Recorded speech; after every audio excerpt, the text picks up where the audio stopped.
there is. Forward thinking. All right, let's give it one more minute.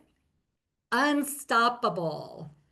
That is very true. Very true. And I hope that we can make that loud and clear to everyone after you see this presentation that we're going to put on for you today. So excited. All right. I think let's go ahead and get started. I think we have a good chunk of people here from all over. If you've just joined, my name is Christy. My pronouns are she, her. I am the development director here at Solar United Neighbors, and we are so excited to see all of you. We're going to share some really exciting updates about what your support is making possible and what's coming next. So we've been sharing in the chat. If you join us, just let us know where you're from and one word that comes to mind when you think about solar energy. And now, if we're ready, I am going to get the show on the road and hand it over to Viv Watts, who is our Executive Deputy Director. And she's going to share some information on Sun's history and also some exciting wins that we've had in 2025. So, Viv, where are you? Right here. Yay! Hi everybody. I'm Viv Watts. I'm the Deputy ED at Sun. I'm based in New York, but I wanted to take a second just to pander to various people on the call and say that I grew up in New Jersey. I went to school in Wisconsin. I've lived in Minnesota, Illinois, California, and Massachusetts. So hopefully I have some things in common with many of you. I just want to repeat what Christy said, just a huge thank you to all of you. At Sun, you're meeting some of the staff today, but you're also meeting each other. We really think of ourselves as a community of people that are pushing the clean energy transition forward, and that means you. So we're really grateful for the time and money and effort and work that you're putting into this too. And our hope is to kind of give you some context and overview of some of the work we've done. I know some of you have been really, really deeply involved in a lot of our state programs, and some of you are really new to Sun. So we want to give some context, but then we're eager to get into conversation with you. So it's a challenging year for clean energy. I think we all know we're facing a lot of political headwinds and opposition coming at the national level, and continued or maybe even a little accelerated in some places in our states and cities too. But if you want to go to the next slide, Annie, thank you. I think a message from all of us at Sun is we've really made a tremendous amount of progress this year, despite those headwinds. And we see a lot of good work ahead of us as well. So we're excited about that and being realistic too about the moment that we're in. For those of you who are really new to Sun, we have a really good story of how we started. In 2007, we started with two teenagers in the Mount Pleasant neighborhood of Washington, D.C. Their names were Diego and Walter. They went and saw an inconvenient truth and wanted to put solar panels on their roof afterwards. And their mother, Anya Schoolman, who's pictured there with the two of them, looked into it and found that, getting solar panels was really expensive and complicated, and had the idea of maybe if a group of neighbors did it together, it could be cheaper and they could learn together about how to do it. And Diego and Walter took up that challenge, knocked on doors in the neighborhoods, and all told got about 50 of their neighbors to go solar together as part of a bulk purchase program. That group went on to fight for a lot of really strong pro-solar policies in Washington, D.C., connected with neighbors in other communities who wanted to do the same bulk purchase efforts there. And it kind of radiated out from there to programs in Maryland, Virginia, Florida. And we've grown both organically and intentionally now, if we fast forward to 2025, where we have 1 million solar homeowners or subscribers or supporters on our list in all 50 states. We have on-the-ground staff in 13 states and territories, from Puerto Rico to Ohio to Minnesota and Arizona and Texas. We have run close to 450 solar co-ops, bulk purchase programs, and taken 11,500 households solar directly. We've also had a lot of policy wins at the state and local level. We helped inform a lot of big federal wins over the years too. So together, again, as a community, we've been able to grow and achieve a lot since 2007. And if you go to the next slide, you can just look at some of those numbers. We just passed the 100 megawatt mark this year. So big celebration. Again, the staff does this full time, but we work with huge communities of volunteers across the country to achieve that. So congratulations to all of us for doing that. So if we go to our next slide, you know, I've been at Sun now for about a year and a half, and I've worked with a lot of national policy organizations. And one of the reasons I wanted to come here is because I met a lot of the staff and Anya, who's our amazing founder, who probably some of you know well too. But also the really kind of brilliant and unusual theory of change and model for how we do our work. So, you know, our ultimate goal is a clean, equitable energy system that directs the control and benefits back into local communities. And, you know, with solar on every roof, money in every pocket. And we really, to do that, we want to build an increasingly large and powerful political force that is pushing for these policies and supporting and invested in these policies. And that is really a community of people building a new clean energy system together. So we help people go solar, join together and fight for our energy rights. The idea really is that we're supporting people through the process of going solar, most particularly through our bulk purchase programs across the country. And over the process of doing that, we see that there's a set of barriers to going solar, and then those people come together to fight to eliminate those barriers. And then it kind of cycles through again and again and becomes ever more impactful as that cycle keeps turning. So that's us all together. That brings me to 2025, if you want to go to the next slide.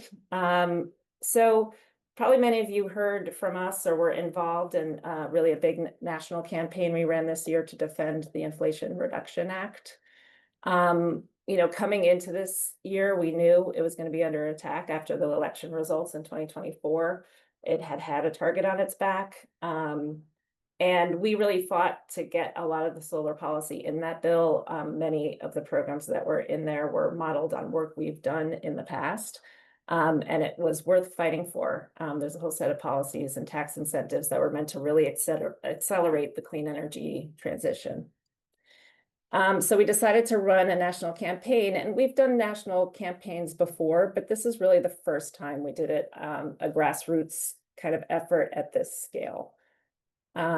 We did a lot over the course of about 6 months.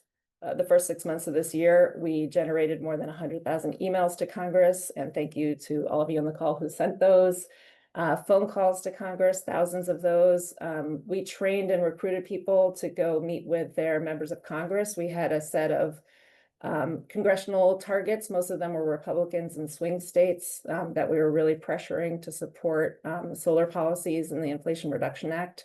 So we were able to get people to have, you know, more than 70 meetings, including a fly-in to DC.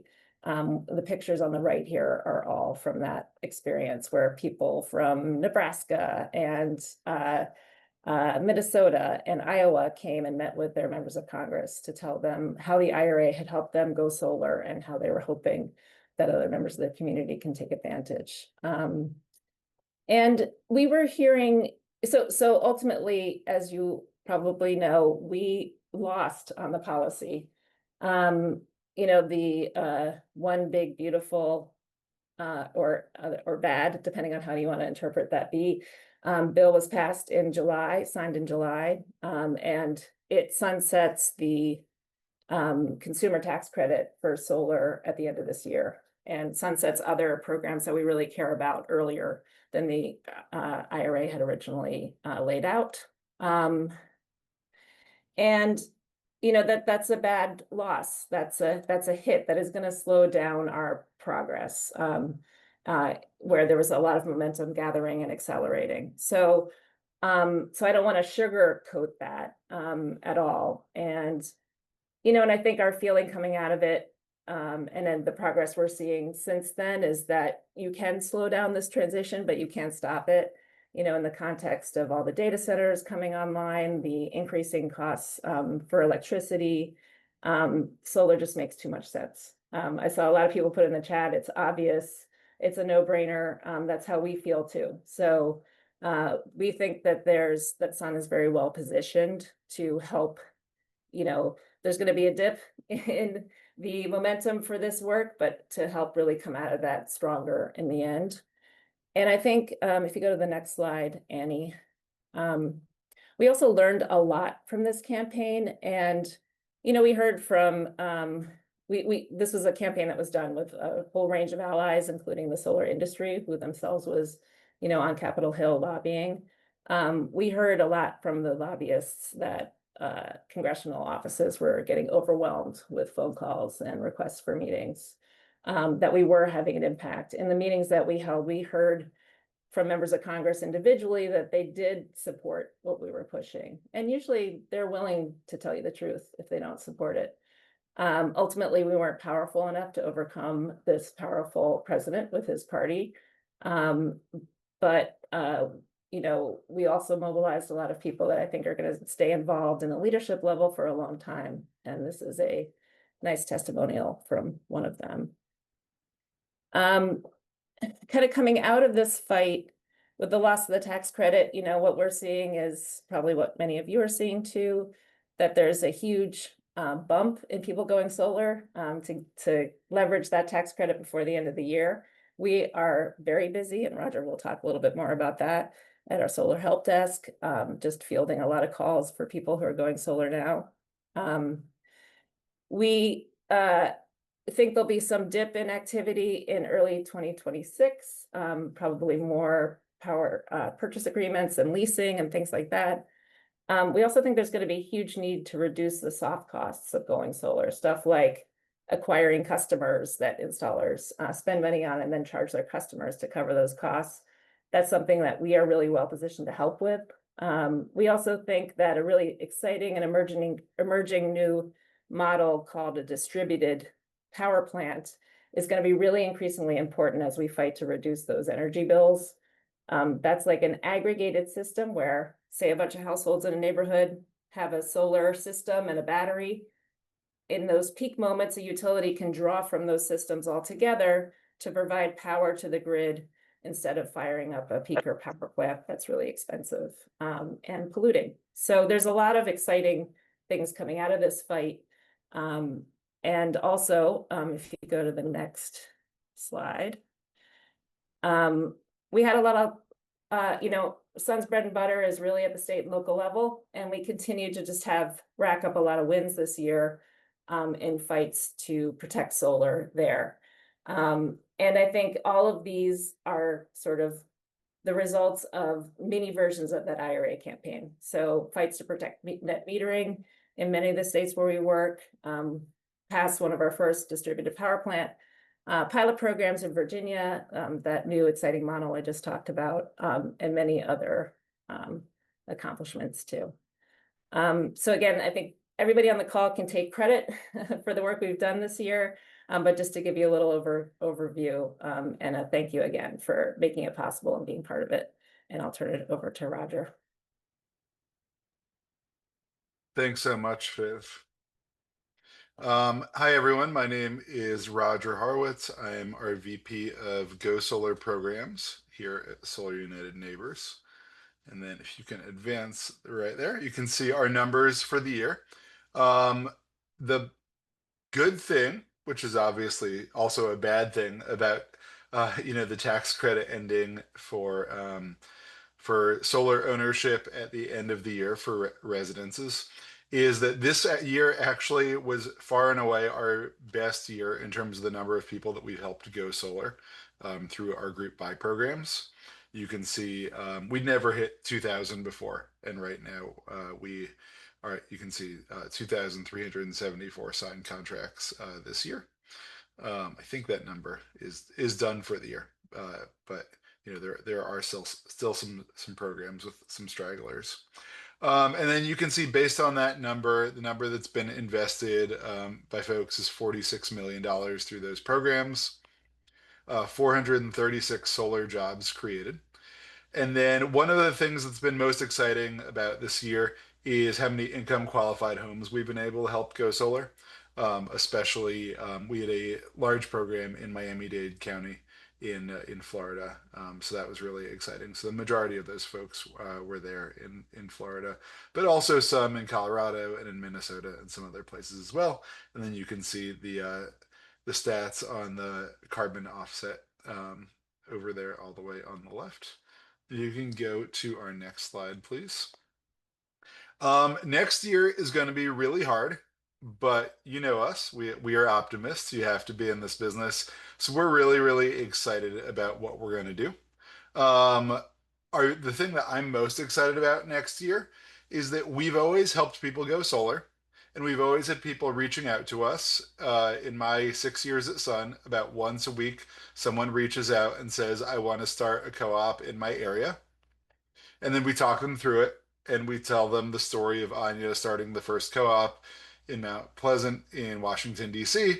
And we give them some resources, and that's kind of that. We never follow up with them. We don't have materials that we're really sharing, and we're not spreading the word and telling everyone to start their own co-op. So that's one of the things that I'm most excited about is that in 2026, we know that we need to change the game because what we've been doing with the tax credit going away, we want our numbers next year to be even higher than they were this year. So our plan for how we're going to do that is by organizing folks and by making sure that each of those people that are reaching out to us, and even people who say, I want to volunteer and have never thought about leading a co-op, that we have resources and that we have meetings like this where we can tell people how to organize a solar co-op in their area, that we're able to do that on a really big scale. So that's the thing that I'm most excited about. Also, our Switch Together program is our group buy program with our partner iChooser. And right now, we've been running our solar co-ops in 12 states and in DC and in Puerto Rico.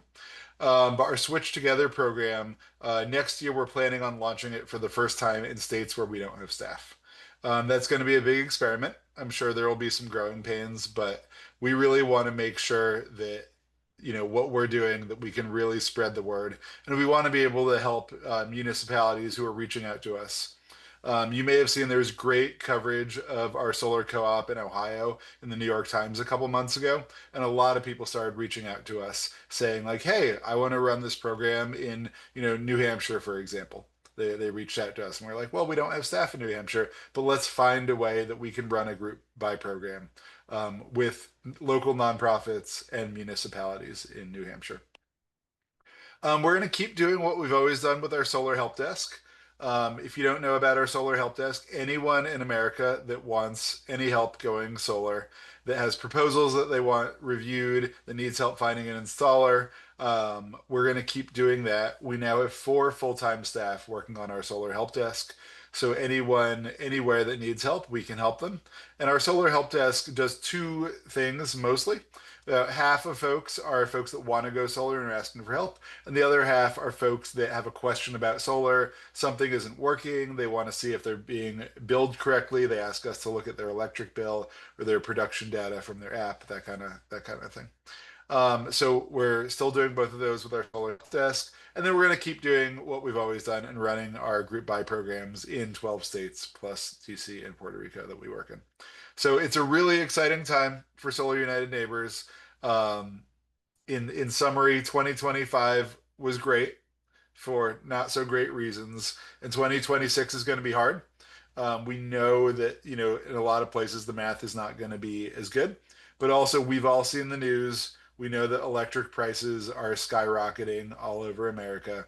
And we know that one of the solutions, and the solution that we've always felt strongly about, is that if you can control your own electricity production, you can really, produce your own energy and lock in your rate so that you're not affected by those massive increases in electric prices. Thanks so much. I will turn it back over to you all. Thanks, Christy. Thank you, Roger. That was really inspiring. It's really exciting. Now it's time for us to hear from Heaven. Heaven is our Florida program director, and she's going to talk about some really exciting things happening in Florida that I think everyone is going to be pretty excited to hear. So, Heaven, where are you? Thanks. There I she is. am really excited to share. We had a roller coaster of a year because it was some of the lowest lows with the illegal termination of our Solar for All grant, but also really high highs. So, I wanted to really talk about 3 different programs, but there is, the elephant in the room. I have to address that. Sun was one of the lead applicants in a coalition of 3 nonprofits that won Solar for All for the state of Florida. That has been terminated. We are litigating that. Um, Sun is part of a national litigation on that, but we're continuing the work. I think that's the main message that I wanted to get across. And I say that first because the first thing that I'm really excited to talk about is a direct example of how we're continuing that work and how Sun is really uniquely positioned in our expertise to be at the forefront of ensuring that this work continues. So we had a separate grant we applied for before Solar for All that we were able to keep and begin work on so that it was not terminated. And that was a Department of Energy grant that we applied for with Miami-Dade County for income qualified solar in specific zip codes in Miami-Dade County. So people did have to be under the area median income. And we were going to solarize 44 homes with 5 kilowatt systems. And that's really been established as kind of like a good medium-sized system that can generally cover a good portion of needs enough to help reduce energy burden. Um, we were able to use our solarized model to bring down the cost, so developed a co-op to support the competitive bidding and make sure that we were getting a really good price to stretch those grant dollars. And then we also brought in our Impact SREC program. And in a little bit, I'll drop in the chat blog that we have on our website or a page about it. So you can kind of read more about this program and how it works. But basically, SRECs are these solar renewable energy credits. I saw someone's on here from New Jersey and Maryland. So you'll be familiar with them because you have an SREC market in your state. An SREC market is a kind of brokerage market that is set up usually through policy or participation in a regional energy exchange market. Florida does neither of those things. So our regional energy market is the shape of our state. We don't really play in the sandbox at all. We've removed ourselves from the sandbox. And we also don't have like a renewable portfolio standard or any enabling policy that supports having an SREC market. But Sun has this really awesome program where we take these SRECs that, have either little or no value in our case, and we're able to tell the story of why they're so equitable and impactful, and then sell them to, we work with a brokerage firm to sell them at above market rate. So for these 5 kilowatt systems, we were able to bring in about $1,500 extra through selling those SRECs that were worth $0 through this unique program that we've made. And we've stretched our grant dollars to be able to do 67 homes when we were originally funded to do 44 and counting. We're actually going to do more too. And that's 53% more than we budgeted for. And then we've also been able to just share around the nation best practices, especially as we were going into Solar for All, because we know how to deploy solar in a lot of other, mostly like states or municipalities trying to do this really have looked to Sun as leaders on like, well, why should we do a 5 kilowatt system? How should we get the best price? How do we procure an installer? And what do we look out for? How do we ensure education and consumer protection? As well as things that we know because we've done the work, like making sure you're budgeting for like a main panel upgrade, which a lot of people who are in who are income qualified are going to need those supplemental upgrades to their home to be able to support solar. And we also did a lot of mapping around the state in preparation for Solar for All and for this grant in Miami-Dade County of programs that already exist, government programs that usually don't have any marketing budget, so they're not widely known, um, that we could pull participants from. So we worked it closely with Miami-Dade County. They had in the past and are actively trying to get more funding to continue this work, but a re-roofing program. So we were able to identify income qualified participants that had roofs that were 5 years old or younger. So that was really exciting to make sure that we had some solar ready homes. We've also done some recent blogs on solar readiness too. If anybody wants to grab those and share them, you can just look on our website for those. Another thing that we did that was really innovative was a crowdfunding campaign. Annie from our team is on, and this was partly her brainchild. But we worked with a platform. Um, she can correct me if I get it wrong, but I think it's called Give Lively, and we put up this story of this amazing community hub. It's a, a local church in Clearwater, Florida, and Mount Zion AMEN. They are really a community hub. They're more than a church. They have a food pantry. They do so much for the community. They have a school for dyslexia attached to them. So they just do so much in the community, and we were able to tell their story and raise $10,000 toward their solar project. And then we're doing our SREC impact program that I just talked about, and that's going to add another $9,000.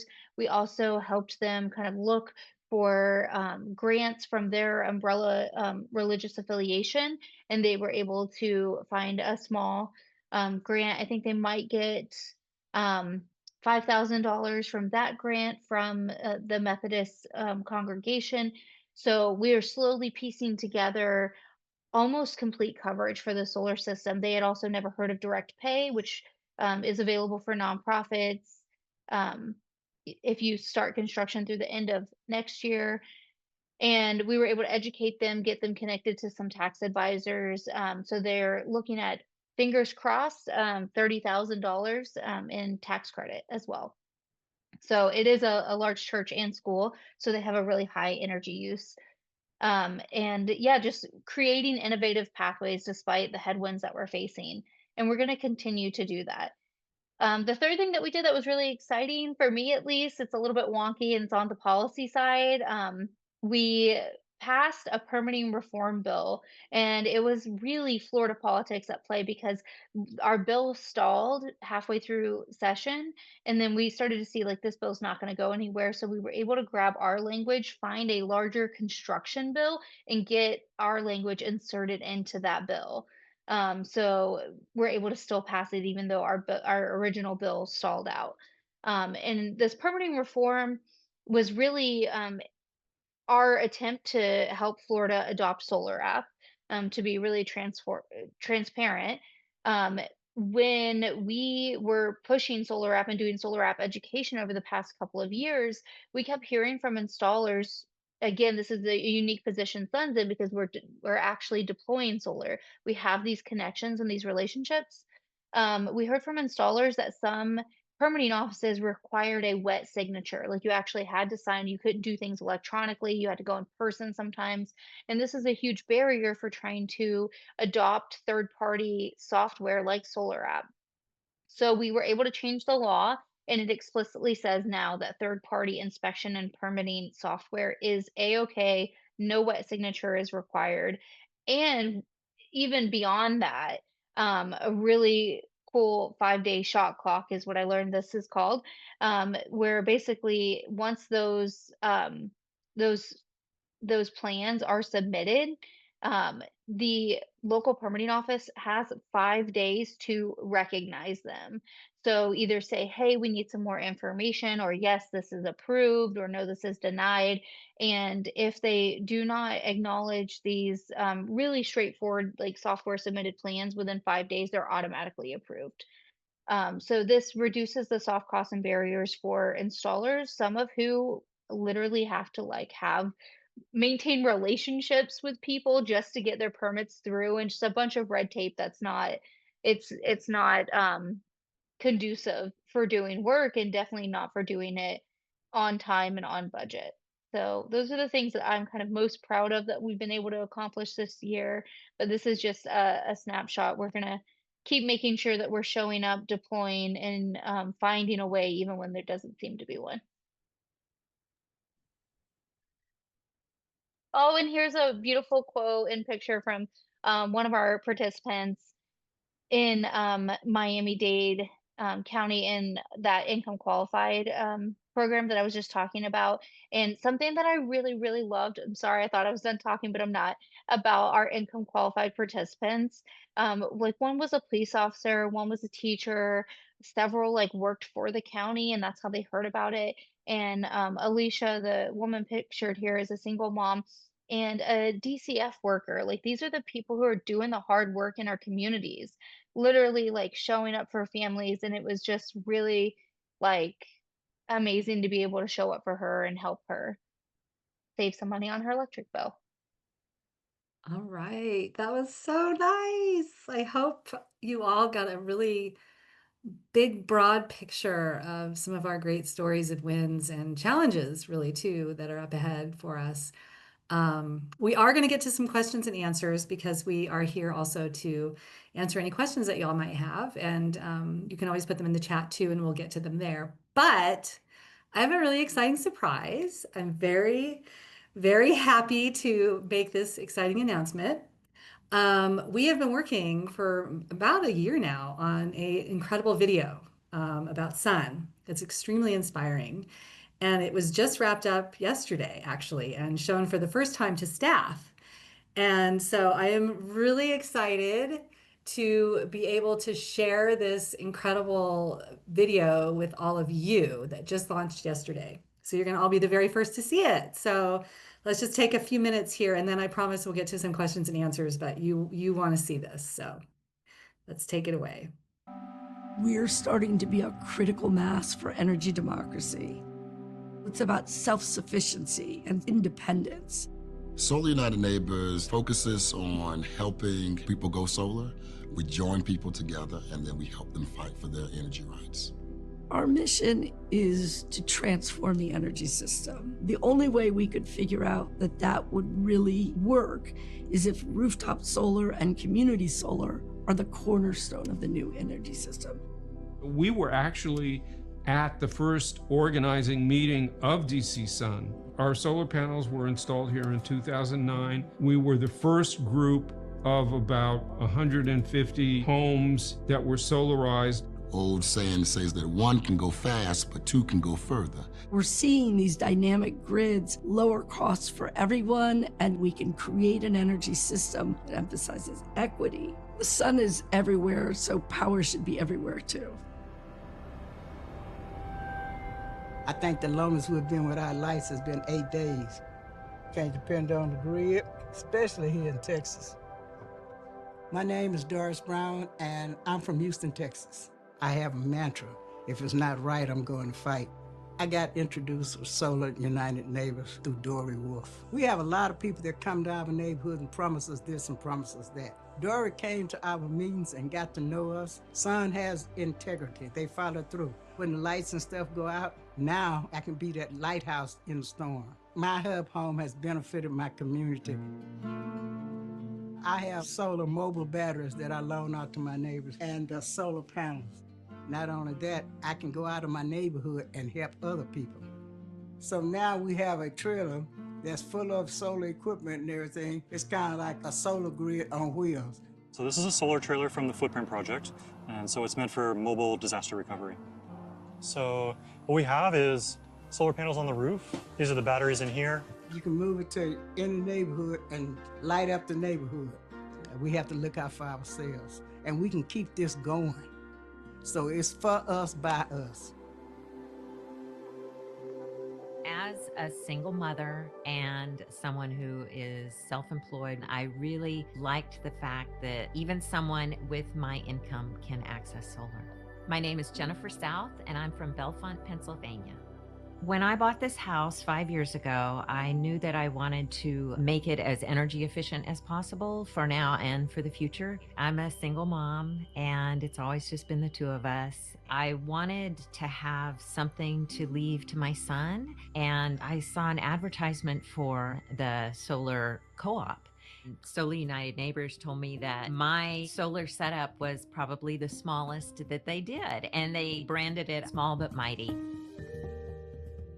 It has inspired me to become more of an advocate and put the word out, and it really is now more about the community. So TL Fruits and Vegetables is an alternative energy farm, 100%. Our electric bill now is $5. When you think about not having an electric bill of $200 or $300, that's money that you can put back into your farm. My name is Tommy Lou Rafus, and I am located in Caldwell, West Virginia. Solar United Neighbors were there at the very beginning when we first had our community meeting, discussing why we needed to go solar, how to go solar, and why it would benefit us. Solar United Neighbors actually helped us navigate the application process for the REAP program. REAP stands for Rural Energy for America program, and this is a program that helps farmers convert to alternative energy sources. We need to be more cognizant of how we're using energy, how we're reducing the waste that we create, and how we're getting our food. So having the solar energy so that I can grow my own food, provide to my friends and my neighbors and to those that live in my community just makes sense. The sun is shining. There's no reason not to have solar energy. It's utterly vital if we want to be here to continue to do all the great things. We want to help people and transform lives. It's about creating an equitable system. It's about lending our voices to a cause that can benefit not just the solar owner, but even those who don't own solar. We're never going to stop fighting for their rights. We can own our energy system. We can control our energy system. The technology's caught up with the vision. And so the world is ready for us all to be powered by solar. It's about building a movement to help us till the ground for this work and to come up with a harvest that's plentiful for everyone.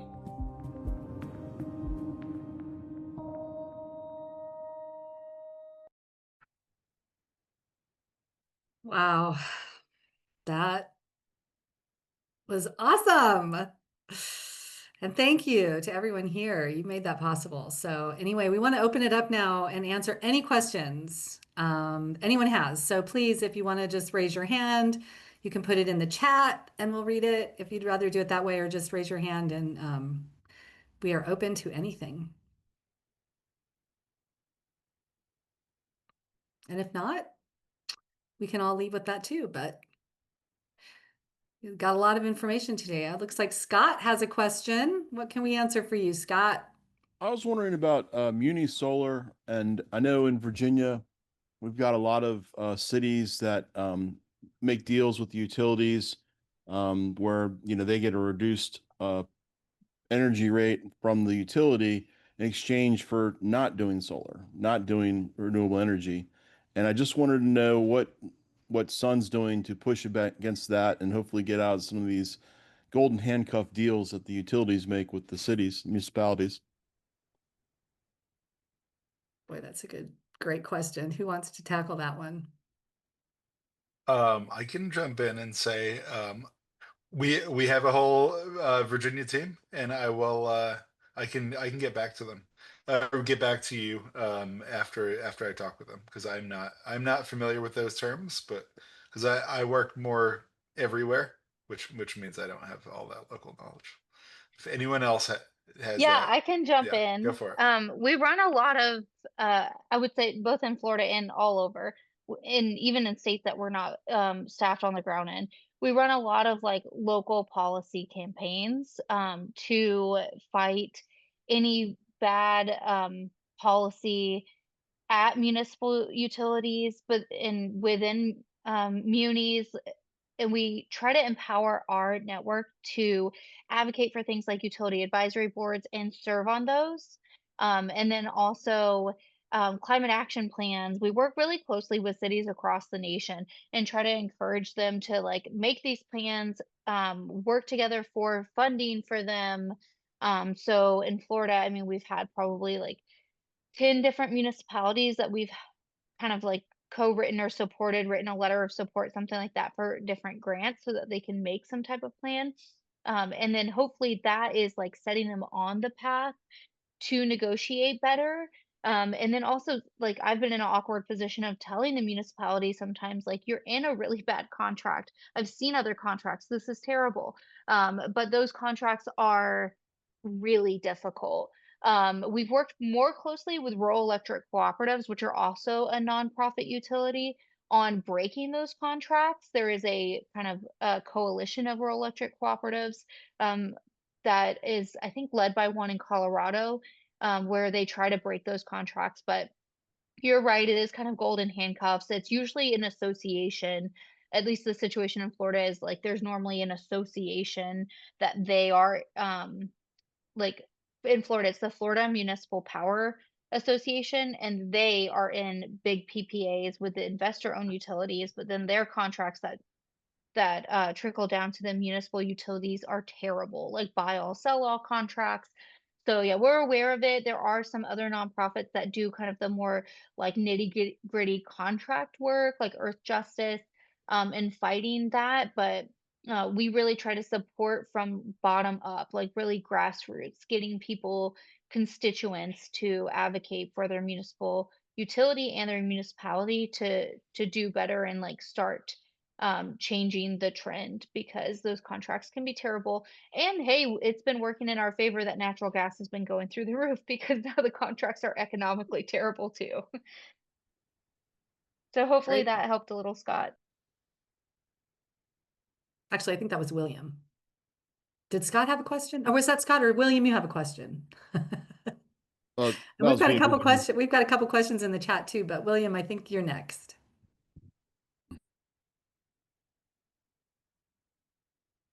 Did you have a question, William? If yeah. Oh, I thought I was in as Brad. I'm sorry. That's Oh, my are you mistake. Brad? I'm Sorry, also that's Brad. confusing. Yeah, it's you can bring Medicare made me use my first name. So anyway, I live in Baltimore, or the Baltimore area, and I have my panel since 2021 by virtue of joining a co-op through Sun, and I'm still waiting for a $5,000 rebate from the county, the Baltimore County. And I did find an email from one of the people I was working with saying, you're on the list. You just have to be patient. Well, 4 years or almost 5 years is long time to wait. I don't know who to talk to find out what the status of this so-called list is. But in every other respect, I'm very pleased. I have 0 kilowatt hours for most of the months of the year now, and I even get checks from BGE once a year to settle up, I guess is how they do it. You know, I sell SREX, and I'm very happy with the investment I made. I haven't calculated whether I'm getting any money back or what my break even point is, but I am concerned about this $5,000. That's a really good question. Roger, do you have any Yeah, I'm searching as we speak. I know that I live in Philadelphia, and we have in theory a solar rebate as well that they stopped funding in 2019. So everyone just gets added to the list, and maybe in 40 or 50 years, they'll actually pay people the money. But I can get back to you and get I'll make sure to grab your info and Okay. and do research on that and check with our Maryland team. If I had to guess, if they say you're on the list, I'm guessing that that the problem is they just don't fund it, which is actually a very common problem that we have. I know Prince George's County, right next door in Maryland, also has a list that they also don't fund, or they fund, but they fund for a quarter of the people who sign up every year, so the waiting list every year just gets longer and longer. Well, thank you. Yeah, but I'll write down your info right now and get back to you with that. Do you want me to put it in the chat? Yeah, if you want to put your email in the chat, that'd be great. Thanks. Great. We had a question about plug-in solar, and I think that Hannah answered that in the chat, but just so y'all know, we are getting ready to push a big national campaign on solar, on plug-in solar. So that's balcony solar. So stay tuned for that, but we're right there with you. That's going to be an important part of 2026 for us. Let's see, we have another question here about the tax from David. With the tax credit going away for reducing costs of residential solar, you mentioned a lot of things: customer acquisition costs, distributed power plants, streamlining permitting, any other initiatives, for example, promoting local solar incentives or balcony solar. And again, we're doing the balcony solar. Anything else anyone wants to throw out that we might be promoting? DPPs, Viv talked about that. I think that I like the local initiatives or local incentives. We're probably not going to remember everything because we have our, we really just try to do everything we can to lower costs. But we share a lot across all of our programs. I know all of the state directors, so I'm the state director for Florida, are always sharing different local incentives that we see and how they came about. There's, not our local government's really busy. There's not a lot of cross pollination sometimes. So sometimes I'm even sharing just neighbors, like, hey, this city right over here has this local incentive and this is how they did it, with other cities in Florida, or again with other state directors at Sun. So yeah, there's really cool ways to set up local incentives. Roger was just talking about some that, maybe the funding lapse sometimes, but I've seen really cool ordinances about, incentivizing energy efficiency and solar through like penny taxes on major development, or things like that. So yeah. Great. So Roberto bought a house with a rooftop solar system in Princeton, Texas. Would be interested in learning about how to sign up together with Sun to get the best possible rate in his area. Can Sun help? For sure. Annie put that in the chat. So, And yeah, oh go yeah, ahead, Roger. I was going to say, I put it in the chat also. For those of you who don't live in Texas, Texas is a very, very complicated, the most complicated energy system. Instead of just signing up and getting the default rate and then being able to choose, which you can do in some other states, in Texas, they say, okay, now instantaneously pick one of these 135 options. That are all incredibly complicated and have many pages of details that no one knows how to read. There's a service in Texas that we partner with, the Texas Power Guide. If you know anyone in Texas who has solar, basically you put in the details of your solar system, how big it is, if you have a battery, what direction it's facing, and then they run an analysis of all 130 something rate plans and figure out, based on your solar production, the best option for you. And that is currently free. So we have a link there that I put in the chat and also on our website. But that's just one of the services that we offer. Obviously working nationally, there's lots of different things happening in different states. But that's been a really good program to offer in Texas. Here's a good question from Pete about talking a little bit about community solar, which someone might want to jump in on that. Pete says, might Sun have literature explaining the business case for creating a community solar project for a small apartment building? I think the renters could see a drop in their electric costs, but the landlord can't imagine they would care. We do like community solar. So would someone like to offer us insight onto that? Yeah. Pete? If you wanna, same thing, if you wanna reach out to our help desk, and someone can write that in the chat, but it's helpdesk@solarunitedneighbors.org or solarunitedneighbors.org/helpdesk. You can ask in there. We literally got that question today from a group of 13 townhomes that I think they can't put solar on their roof, but they're interested in creating a mini community solar ground mount, like in the back area, for them to share their power. There are some really cool technology systems that exist to make that work. It's definitely more complicated But yeah, that's what we exist for. We can run an analysis, and we have folks that do that. Great, thank you. Great question. And if you all don't know about our help desk, you should. And we'll put the information in the chat because it's a great resource where you can pretty much get any answers that you need. Looks like Clay has raised his hand with a question for us. Yeah, thank you. I really like the video. Very well done, very professional. I'm wondering if you have, I mean, all of those would make great case studies with a little more detail behind the projects and things like that. And you know, a lot of people come to the website that are nerds and are interested in kind of best practices and things such as that. One of the areas that I'm really interested in is I not only put solar in storage, I did deep energy efficiency improvements, and my EV can run my portable air conditioner in Fort Myers, Florida, when yet another hurricane hits. So interested in this integration of technologies, and wondering if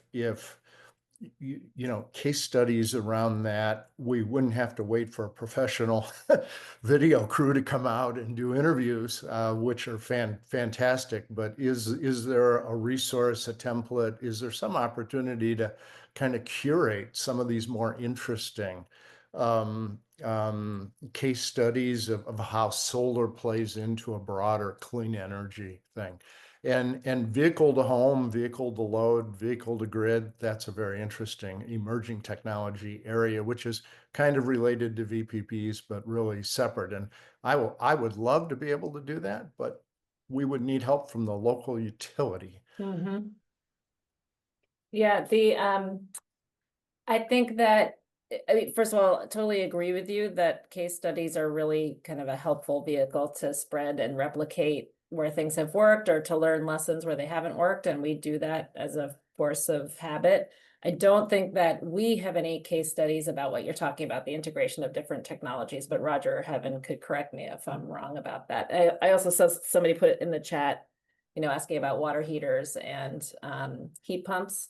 So yeah, I think, we think that solar is kind of a key part of the whole, home decarbonization sort of move, and electrifying appliances is a big part of that too. So we do partner with groups, especially around heat pumps, and we're starting to look into that a little bit more, but it's like in the beginning of the process. So I hope we'll have a lot more to talk about. And Clay, if you have examples and experiences that you want to share with us, I think it'd be really useful too. But I don't know, Roger, if you want to jump in, because I know you've been looking at this. No, I can jump in. Yeah, I mean, I think case studies are great. I mean, we're always working on them. There's always the question of who wants them, and when people want them, I feel like our policy team is happy to make them. We did a case study last year on helping community land trusts to do elective pay, helping nonprofits to use the elective pay credits, because those were relatively new. Those just came out in 2022. And then for nonprofit tax credit folks, they were excited about that case study. I don't think people were, in general, it spread too widely. But yeah, I mean, we have our model DPP legislation, and that's what a lot of folks have asked for. This year, we're working a lot on plug-in solar, which people have already asked about. And we're working on, I was just in a meeting last week, working on getting electrical engineers to come up with a model, both model legislation and a model like safety ordinance, to be able to do that, all so that we can get that legislation and the safety study approved everywhere. But yeah, I'll definitely write that down. I think vehicle to grid is a great add-on. I mean, I'm a longtime EV driver, and it drives me absolutely nuts how complicated it is, and that for the majority of EVs out there, you still can't just like buy and have someone easily install that. I mean, it's possible, but it's complicated. It's not off the shelf. I was going to add really quickly too that Roger's right. Like we sometimes do these like written case studies, but something that I like that we do is, again, this like storytelling and kind of grassroots organizing type of case studies, if you will, by less edited or less like curated videos than that. And just like going to people's homes and like capturing their story and then sharing that, writing it up and sharing it, or sometimes doing video or letting them submit their own stories. And then we also sometimes have these panels, like national or state webinars, or sometimes even in person, where we call it like stories, report from the rooftop is something we've called it before in Florida, where we have like a panel of homeowners and we try to get like somebody with a battery, somebody with an EV, and like different types of kind of solar setups so people can share and just be on a panel and like bring people to them and let y'all talk amongst yourselves.